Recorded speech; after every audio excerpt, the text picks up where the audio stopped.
After seeing the latest patch notes they just released, along with what's coming in general with Season 1, I think the game's looking to be in a good place. There's still a few things, especially audio, that needs to get in line, especially with the Battle Royale on the near horizon. The movement changes are going to be a good thing for the Battle Royale and multiplayer, and just appreciated by many players in general, and I don't think they're going to be noticed by the players who have a problem with the idea of a movement buff. There's currently a clip going around of a guy camping with the LMG who gets taken out by a player who slides through a doorway and likely hipfires him. The original poster of the clip hates the fact the player is able to slide in, but the fact is, whether it's sliding in, jumping around the corner, or even just jiggle peeking it, the aggressive player is almost always going to have the advantage over the stationary one in that scenario in an online video game. The stationary player could have pre-aimed better and reacted better, and could have been using a shotgun or something to have an advantage close range. Maybe one of those overpowered ass lights that looks like sun on a stick and just flashbang the enemy with your flashlight. Bullet deviation changes are going to make ARs feel a lot better, as well as carbines, I would imagine. I think it'll hopefully get the gunplay to where burst firing feels more viable, as opposed to feeling like RNG. Spread has always been to mitigate constant rapid firing without pausing to reset. I'm curious how different the SMGs are going to feel after these changes. Beaming at longer ranges will probably be a lot harder. With them saying that lower damage weapons will have more spread kicking in during longer firing, I'm curious how this is going to affect something like the AK-205, where it's meant to be more precise but have lower damage. Will that kind of gun possibly be worthless after the change, or is it going to be better? I guess only time's going to tell. Maybe it won't feel different at all. Maybe it's only going to be a change that's going to be mostly felt on the SMGs and the lower damage guns with the lower damage range on them. I'm curious how the Battle Royale is going to be received. It's looking to come out on the 18th. The devs also mentioned it having changes to up close TTK lead me to believe that the Battle Royale is dropping at that time. That's probably a change made to balance out the movement changes, as well as balancing controller and mouse and keyboard for the Battle Royale a little bit more. They seem to preemptively want to avoid some of the issues that are going to be inevitable, and they're going to be unable to please everybody despite their efforts to try to make everyone happy. I'll personally try the new Battle Royale, but I'm not expecting it to be some massive hit or anything. I think I'm probably going to prefer regular Battlefield, Conquest, Breakthrough, whatever. Just enjoy the new maps and weapons as they come into the game. You know, I wish we could get more each season, or more on a constant, faster basis, but you know, live service is what it is. It's the way it is right now. The challenges look to be getting a lot easier. I'm really glad that I saved the ridiculous sniper one that's only possible, I think, on Operation Firestorm. Glad that I saved that one. Still haven't even touched the LMGs yet. I'm gonna go crazy with those, hitting flanks and stuff. Seems like those have less bloom than a lot of the other guns as well, so those seem, you know, having the 100-round magazine is going to be kind of crazy, especially on the medic. I don't know how much more mobility you have on the medic with the LMG, but I'm going to use the medic because that's pretty much what I always use unless there's a vehicle or unless I want to snipe, because sniping's pretty useless on anything but the recon.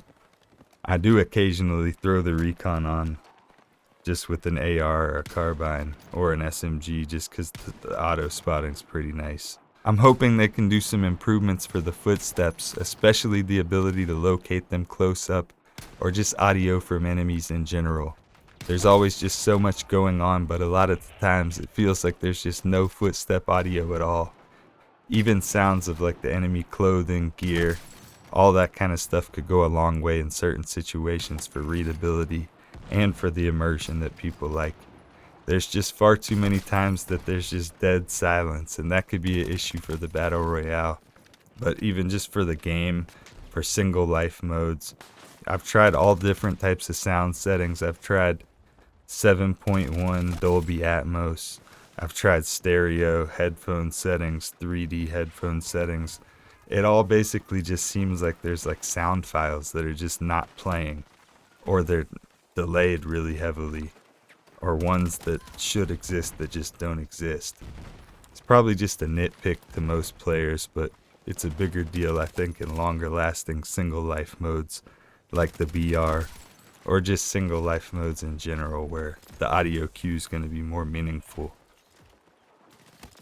Not to say that you should be just like sound whoring completely, but if somebody's sprinting up behind you, you should hear that. If a tank's rolling up on you or a helicopter's flying right up to you really close, you shouldn't not hear that just because there's a little mountainside right beside it and it's like basically bugged out, blocking the helicopter sound. That's a technical issue. That's what I'm trying to say. I hear some interesting things about how the BR is going to work in terms of like being able to operate a UAV while you're dead, while your teammates are still alive. I wonder how interactive that's going to be. I wonder if that can get shot down. You know, I wonder all these different intricacies and stuff. I know that they're trying to do a lot to make the game really palatable for the average player. And they're also trying to please the players that want the movement and don't want as much aim sway and certain things. So I'm curious, you know, the things that they really have to get right are like the audio hitbox issues. I saw in the patch notes they're making some improvements to some hitbox stuff. Things like netcode, all those real staple shooter game elements, having the real core fundamentals down right, the shooting, the movement. It seems like they're really getting everything right aside from the sound. They're fixing some hitbox things, which actually seems like the answer to a lot of people's situations where they're like sniping somebody in the head clearly, but they're getting 80 damage and stuff like that. I think some of that stuff is the hitbox stuff, or it's desync. I really like that this game allows you to see the ping of your enemy players and teammates and everything on the scoreboard. A lot of times you'll have a wonky situation and the enemy player will have like 90 ping or higher, and it explains everything. So I'm glad that they're not gaslighting the way that some of the previous games, like a lot of recent previous games, you're not even able to see the ping on the scoreboard. That really helps, being able to see that, being able to understand.